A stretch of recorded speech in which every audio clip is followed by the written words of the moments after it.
বন্ধুরা আজকে আপনাদের নিয়ে আসছি সেই মৌমাছি এবং মধুর রাজ্যে। তো আজকে আসেন, আপনাদের একেবারে সহজে হয় এবং কামড়ায় কম।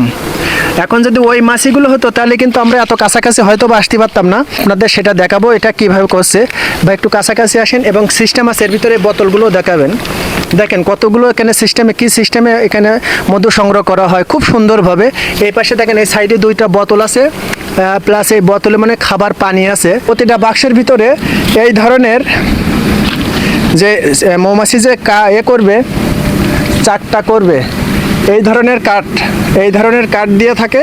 এই কাঠে এবং মাঝখানে তার দেওয়া আছে, এই তারের উপরে ওরা কিন্তু এই চাকটা তৈরি করে এবং মধু সংগ্রহ। দেখেন আপনাদের একেবারে কাছের থেকে দেখাবো, একটু ভাই একটু কাছে আসেন, যে এইভাবে বাক্স করে এই মৌমাছিগুলো এখানে কিন্তু সিস্টেমের করে আপনার এই মধুগুলো সংগ্রহ করা হয়।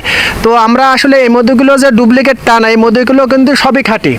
এরা প্রাকৃতিকভাবে এগুলো কিন্তু সব জায়গা থেকে মধু সংগ্রহ করে এসে এই বাক্সর ভিতরে তাদেরকে আটকে রাখা এই চাকগুলো তৈরি করা হচ্ছে এবং এখান থেকে পর্যাপ্ত পরিমাণ মধু সংগ্রহ করা হয়। দেখেন আপনাদের একটু যদি দেখায় এখানে কতগুলো বাক্স, এই মৌমাছি যে চাষি তিনি কতগুলো বাক্স এখানে রেখে এই চাষগুলো করছে।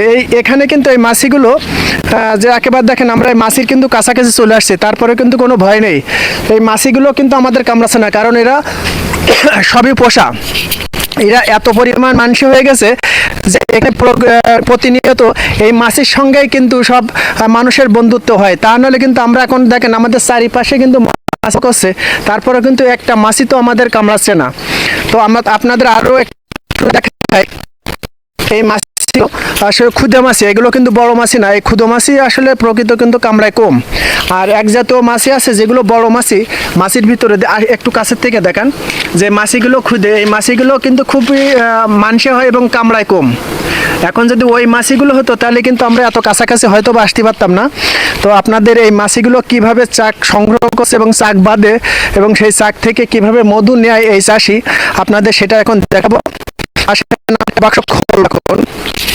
একটা বাক্স খুলে সেই মাছিগুলো কিভাবে মধু সংগ্রহ করছে এবং সেখান থেকে চাষিরা কিভাবে মধুটা নেয় আপনাদের সেটা দেখাবো এটা কিভাবে করছে। বা একটু কাছাকাছি আসেন এবং সিস্টেম আছে এর ভিতরে বোতলগুলো দেখাবেন। দেখেন কতগুলো এখানে সিস্টেমে, কি সিস্টেমে এখানে মধু সংগ্রহ করা হয় খুব সুন্দরভাবে। এই পাশে দেখেন এই সাইডে দুইটা বোতল আছে, প্লাস এই বোতলে মানে খাবার পানি আছে, আপনারা দেখতে পাচ্ছেন ভিডিওতে।